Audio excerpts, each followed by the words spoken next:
ఈ మాదిరిగా చేస్తే ఈ స్టీల్ ప్లాంట్ ప్రైవేట్ వాళ్ళకి ఇవ్వాల్సిన అవసరం ఉండదు, గవర్నమెంట్ రంగంలోనే ఉంటుంది, మంచి సంస్థ కింద ఇది కన్వర్ట్ అవుతుంది అని చెబుతూ ప్రధానమంత్రి గారికి లేఖ కూడా రాయడం జరిగింది, ఈ 3 సలహాలు చెబుతూ. సో ఇంకా లెట్స్ సీ, ఇంతవరకు అయితే వాళ్ళ దగ్గర నుంచి మనకేమి రిప్లై రాలేదు, బట్ వస్తుంది. ఎందుకనంటే ఇప్పుడు రాసి కూడా 15 days 10 రోజులు అయినట్టుంది, 10 రోజులు అయినట్టుంది.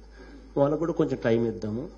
ఈ లోపల బీజేపీ పార్టీకి సంబంధించిన స్థానిక నాయకులు కూడా వాళ్ళందరూ కూడా మనకు సపోర్ట్ చేయడం చాలా సంతోషకరమైన విషయం. ఇన్ఫ్యాక్ట్ ఎందుకంటే వాళ్ళ పార్టీ వాళ్ళు కూడా కేంద్ర ప్రభుత్వాన్ని ఇవన్నీ అంశాల మీద సపోర్ట్, ఇవన్నీ అంశాలను చూపిస్తూ ఈ మాదిరిగా చేస్తే బాగుంటుందని వీళ్ళు కన్విన్స్ అయి ఒత్తిడి తేగలిగితే మన పని ఇంకా కొంత సులభం అవుతుందా. సో వాళ్ళు కూడా రకరకాల ఢిల్లీలో చర్చలు జరుపుతూ ఉన్నట్టు మన పేపర్లో కూడా చూస్తూ ఉన్నాం. సో ఈ ప్రక్రియ జరగనివ్వండి, మనం కూడా డిప్లొమాటిక్ కనెక్షన్స్తో మనం కూడా ఈ చర్చలు జరిగించే కార్యక్రమం ప్రభుత్వం తరపు నుంచి కూడా కేంద్ర ప్రభుత్వం రాష్ట్ర ప్రభుత్వం తరపున కొనసాగించే కార్యక్రమాలు కూడా చేస్తాం. సో రాబోయే రోజుల్లో ఒక పాజిటివ్ సొల్యూషన్ వస్తుంది అని చెప్పి గట్టిగా నేను నమ్ముతా ఉన్నాను. ఈ లోపలైతే ప్లాంట్ అన్నది ఖచ్చితంగా ఎక్కడ మూతపడకుండా 6.3 million tons లాస్ట్ ఏదైతే మనం ఆప్టిమం ప్రొడక్షన్ తీసుకురాగలిగామో ఆ ప్రొడక్షన్ తగ్గకుండా అంతకన్నా ఇంకా మెరుగైన రిజల్ట్ 7.3 million tons దాని కెపాసిటీ, ఇన్స్టాల్ కెపాసిటీ ఉంది కాబట్టి ఇప్పటికే 6.3 million tons దాకా వచ్చాం కాబట్టి మీరు దాన్ని మెయింటైన్ చేయండి. ఎక్కడా కూడా మనం అవతల వాళ్ళు ఎవరు కూడా స్టీల్ ప్లాంట్ మూతబడింది, ఎంప్లాయీస్ గొడవల వల్ల మూసేసినారు, ప్రొడక్షన్ రావడం లేదు అన్న మాట రానియకుండా మీరు చూసుకోండి. అన్ని రకాలుగా ప్లాంట్లకు సపోర్ట్ చేస్తూ ప్రొడక్షన్ ఎక్కడా కూడా తగ్గకుండా మీరు మెయింటైన్ చేస్తూ ప్లాంట్లో ఎటువంటి పరిస్థితుల్లోనూ, ఎందుకంటే అది 6.3, 7.3 ఆప్టిమం కెపాసిటీస్లో నడుస్తేనే ఎఫిషియన్సీస్ ఆఫ్ స్కేల్స్ వల్ల కాస్ట్ ఆఫ్ ప్రొడక్షన్ తగ్గుతుంది, లాభాలు ఇంకా మెరుగ్గా మనం చూపించగలుగుతాం.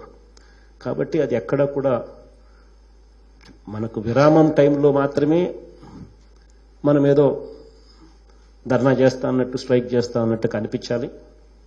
మిగిలిన టైంలో మన పనులు మనం చేసుకోవాలి, ఫ్యాక్టరీ నడపాలి. ఫ్యాక్టరీ ఎట్టి పరిస్థితుల్లోనూ ఒక్కరోజు కూడా మూతపడింది, ప్రొడక్షన్ రాలేదు అన్న మాట రాకుండా చూసుకునే కార్యక్రమం మీ భుజస్కంధాల మీద ఉంది. అది మీరు జాగ్రత్తగా ఆ కార్యక్రమం చేయండి. ఎఫర్ట్ పెట్టి వీటిని ల్యాప్స్ అయిపోయిన మైనింగ్ లీజెస్ను మనం రివైవ్ చేసుకోవాల్సిన అవసరం ఉంది. ఒకవేళ ఇవి దీంట్లో 200 million tons ఉన్నాయని చెప్పి కూడా చెప్పడం జరిగింది. మన రిక్వైర్మెంటు దాదాపుగా 4 million tonsకు, అంటే దాదాపుగా you're talking about almost sufficient number of ఇయర్స్కు సరిపోయే లీజులు ఉన్నాయి. అయితే రివైవ్ చేసుకుని వాటిని ఆపరేషన్స్లోకి తీసుకొని రావాలి. వచ్చేటప్పుడు అది కానీ సరిపోకపోతే ఇంకా కొద్దిగా ఏదైనా అలాట్మెంట్ కూడా చేయించుకునే కార్యక్రమాలు చేయించుకోవాలి. సో ఇవి సజెస్ట్ చేస్తూ ఒక ప్రపోజల్ పెట్టడం జరిగింది. మన దగ్గర ఉన్నవి మైన్స్ పెద్ద లేవున్నా, అసలు వాస్తవంగా చెప్పాలనంటే మన దగ్గర ఏదైనా మైన్స్ ఉన్నాయి అని చెప్పి అనుకుంటే అది మూర్ఖత్వం. మన దగ్గర ఉన్నట్టు హార్డ్లీ అన్ని లో గ్రేడ్ మైన్స్, అసలు కెపాసిటీ కూడా సరిపోని పరిస్థితి. అది కూడా డిపాజిట్స్ కూడా ఇటువంటి ప్లాంట్లకు సరిపోయే కెపాసిటీ కూడా సరిపోదు. ఇది ఆల్మోస్ట్ 7.3 million tons కెపాసిటీ ఉంది. ఇది చిన్న కెపాసిటీస్కి అయితే అంతో ఎంతో సరిపోతుందని. సో అది ఒకటి సజెస్ట్ చేసినాం. ఒరిస్సాలో ఈ మైన్స్ అన్ని రీవైవ్ చేసి, ఇది మైనింగ్ లీజ్ ల్యాప్స్ అయిపోయినవి, ఒకటి ఆల్రెడీ ఫారెస్ట్ క్లియరెన్స్ కూడా వచ్చిందంటే ఒక మైన్కి ఆల్రెడీ నేను ఎంక్వైరీ చేయిస్తే 4 నెలల్లో క్యాప్టివ్ మైన్ కూడా వస్తుందని కూడా ఆశాభావం వ్యక్తం చేశారు.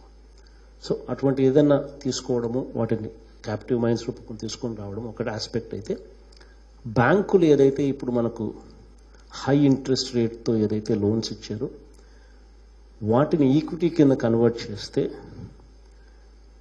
ఎప్పుడైతే డెట్ స్థానంలో ఈక్విటీ వస్తుందో అప్పుడు వడ్డీ భారం ఉండదు. కాబట్టి ఆ మేరకు 2,500 3,000 కోట్ల రూపాయలు కట్టవలసిన అవసరం వడ్డీల రూపకంలో లేకపోయినప్పుడు కంపెనీ ఆటోమేటిక్లీ ప్రాఫిట్స్ లేక వస్తుంది. బ్యాంకులకు కూడా నష్టం జరగకోకుండా స్టాక్ ఎక్స్చేంజ్లో ఈక్విటీ కింద కన్వర్ట్ చేసిన తర్వాత స్టాక్ ఎక్స్చేంజ్లో దీన్ని లిస్టింగ్ కూడా చేయొచ్చు. లిస్టింగ్ చేసిన తర్వాత there is always an exit option for the banks. ఎవరు కావాలంటే వాళ్ళు ట్రేడింగ్ చేసుకోవచ్చు. జనరల్ పబ్లిక్కు ఈక్విటీ రూపంలో ఆఫర్ చేయొచ్చు. పబ్లిక్ ఇష్యూకి పోయినారు అని అంటే లాభాల్లో ఉన్న సంస్థ కింద పబ్లిక్ ఇష్యూకు వెళ్ళొచ్చు.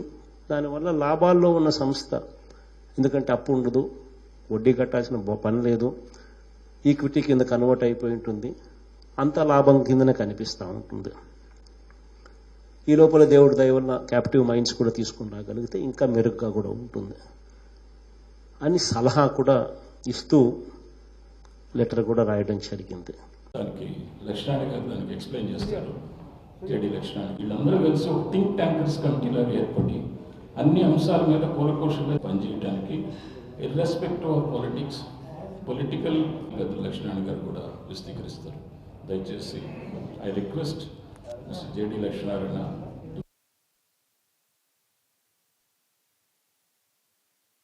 చేశారు. ఇప్పుడు అధికారంలో ఉన్నటువంటి వారికి అయ్యా మీరు కూడా మంచి పని చేయండి, మా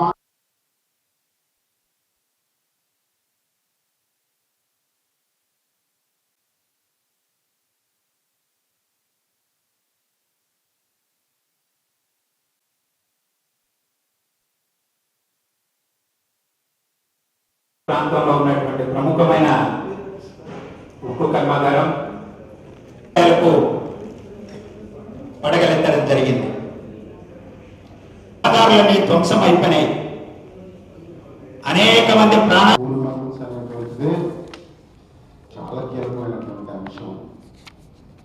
standing committee, coal steel standing committee, energy standing committee, 2 standing కమిటీలు కూడా ఈ అంశాన్ని చాలా కూలంకషంగా పరిశీలించి పార్లమెంటుకు రికమెండ్ చేశారు. నేను దానిలో సభ్యుడిగా ఉన్నాను. 6 సంవత్సరాలు నేను ఆ 2 కమిటీల్లో సభ్యుడిగా ఉండి 2 సార్లు విశాఖపట్నం స్టీల్ ప్లాంట్కి వచ్చి అధికారులతో మాట్లాడి దానికి సంబంధించినటువంటి చట్టాన్ని కేంద్ర మరి ఆ శాఖల కార్యదర్శులతో మీటింగ్ పెట్టి స్టీల్ మినిస్టర్ గారిని కలిసి కమిటీ ఒప్పించి పార్లమెంట్లో నిర్ణయం చేసి ఆ కమిటీ రిపోర్ట్ పార్లమెంట్లో ఒప్పించి ఇవ్వడం జరిగింది. అంటే ప్రయత్నాలు జరుగుతూ ఉన్నాయి కానీ ఫలితాలు రావడం లేదు. ఎందుకో సంథింగ్ ఈ లోపల కొంత బాధాకరమైనటువంటి సంఘటనలు చోటు చేసుకున్నాయని చెప్పడానికి ఆ అంశాన్ని నిర్ణయించండి. రెండోది ఏమిటంటే లక్ష్మణ్ గారు చెప్పారు, నిజమే రాష్ట్రాలు మా అధీనంలో ఉన్నాయి కాబట్టి మైన్స్ మాకు రాయల్టీ పెంచాలి, లేకపోతే మేము అలౌ చేయమని ముఖ్యంగా ఛత్తీస్గఢ్, జార్ఖండ్, ఒరిస్సా ఈ రాష్ట్రాలు వారితో కూడా వారి ముఖ్యమంత్రులతో మాట్లాడాం. వారి అధికారులు కూడా పిలిపించి మాట్లాడాము. వారు మేము ప్రైవేట్ వాళ్ళకి ఆంక్షలు పెడుతున్నాం కానీ మీరు గవర్నమెంట్ కంపెనీకి ఆంక్ష అంతగా మేము పెట్టాము, మాకు ఉపయోగమే కదా, కాకపోతే ఏంటంటే మాకు గవర్నమెంట్కి కొంచెం తక్కువ ధరకి స్టీల్ ఇప్పించండి, మాకే అభ్యంతరం లేదని చెప్పారు. Alright, let us partner with your state government, no problem. మీకు రాష్ట్రాలకు అవసరమైనటువంటి స్టీల్ ఎంత రేటు కావాలో ప్రైవేట్ వాళ్ళకన్నా వాళ్ళు 20-30% ఎక్కువ తక్కువ చేసి ఇచ్చేటువంటి ఆ అవకాశాన్ని విశాఖపట్నం స్టీల్ ప్లాంట్ వాళ్ళతో మాట్లాడి చేద్దామనేటువంటి నిర్ణయం కూడా మా చైర్మన్ బీజేపీ అయినా కూడా మా కాంగ్రెస్ సభ్యులందరూ కూడా మేమందరం కలిసాం. ఇక్కడ రాజకీయం కాదు, ఆ కమిటీలో ఉన్న అన్ని పార్టీలు కలిసినటువంటి కమిటీ అది. సో ఏ ఒక్క పార్టీకి సంబంధించినటువంటి కమిటీ కాదు. కేంద్ర ప్రభుత్వంలో కాంగ్రెస్ గవర్నమెంట్ ఉన్నా ఆ కమిటీ అధ్యక్షుడు బీజేపీకి సంబంధించినటువంటి వారు కాబట్టి అన్ని పార్టీల సభ్యులు 30 మంది వాటిలో ఉంటారు. మినీ పార్లమెంట్ చేయాలని చెప్పేసి ప్రధానంగా ఇప్పుడున్న కరెంట్ ఇష్యూని, సమస్యని రాబోయే రోజుల్లో ప్రభుత్వానికి, కేంద్ర ప్రభుత్వానికి, రాష్ట్ర ప్రభుత్వానికి ఏ విధంగా మనం మెసేజ్ ఇవ్వాలి, ఇప్పుడున్న స్టీల్ ప్లాంట్ యొక్క పరిస్థితి, దీని యొక్క చరిత్ర ఏంటి, అలాగే జరిగిన అంశాలు ఏంటి, ఏ విధంగా డెవలప్, గ్రోత్ ఈ 4 దశాబ్దాల్లో జరిగింది, 62 మొదలుకొని 65 మొదలుకొని ఈ రోజు వరకు జరిగింది, అదే 35, ఇది ఒక 20 సంవత్సరాలు, 50 సంవత్సరాలు చరిత్ర ఉద్యమం మొదలెట్టిన కాడి నుంచి ఏ విధంగా ఈ అర్ధ శతాబ్దంలో జరిగిన అంశాలని, ఇన్ని జరిగిన తర్వాత దీన్ని ఒక ప్రైవేటు సంస్థకు అప్పచెప్పాలంటే బాధతో ఏ విధంగా దీన్ని బెయిలౌట్ చేయాలి, ఏ విధంగా బెయిలౌట్ చేస్తే ప్రధాన అంశాలు, ముఖ్యాంశాలు, ప్రాబ్లం చెప్తారు, హిస్టరీ చెప్తారు, కానీ సొల్యూషన్ కూడా చెప్పాల్సిన బాధ్యత మా మీద ఉంది. కాబట్టి ఆ సొల్యూషన్ని ఇప్పుడు ఇక్కడ మీకు పవర్ పాయింట్ ప్రజెంటేషన్ రూపంలో ఇస్తారు, పెద్దలు విశ్లేషిస్తారు. కాబట్టి దయచేసి మీరు కొంచెం ప్రెస్ కూడా కోఆపరేట్ చేసి, మీరు ఒక వేడి వార్తలే కాకుండా, వాడి వార్తలే కాకుండా, మీరు చిన్న చిన్న పొలిటికల్ లీడర్స్ సెన్సేషనల్ కామెంట్స్ రాస్తున్నారు, అది రాయాలి, తప్పదు, మీ పాత్ర మీరు నిర్వర్తిస్తున్నారు. కానీ ఇది ఒక ఇంపార్టెంట్ ఇష్యూ. ఎన్నో వేల మంది కార్మికుల సమస్య, ఉద్యోగస్తుల సమస్య, ఆంధ్ర రాష్ట్రం యొక్క సెంటిమెంట్ సమస్య, కొన్ని కోట్ల రూపాయలు వాళ్ళు మన పెద్దవాళ్ళు ఇచ్చిన భూమి మీద నిర్మించిన కర్మాగారానికి పునాదులు కదలకుండా, ఆ పునాదులు ఇంకా బలపడేటట్టు మీ యొక్క బాధ్యత, మీరు చేతునిచ్చి దీన్ని అవేర్నెస్ క్రియేట్ చేసి ఓపికతో, ఏదో మెకనైజ్డ్ సిస్టంలో కనుక ప్రెస్ నిర్వహించకుండా దయచేసి మీ ద్వారా మీ మీడియా దీనికి ఇస్తే, మీ మేనేజ్మెంట్స్ కూడా కొంచెం ఇంపార్టెన్స్ క్రియేట్ చేసి మీ కాపీలన్నీ సర్క్యులేట్ చేస్తాం. కాబట్టి మీరు ఇస్తే బాగుంటుంది.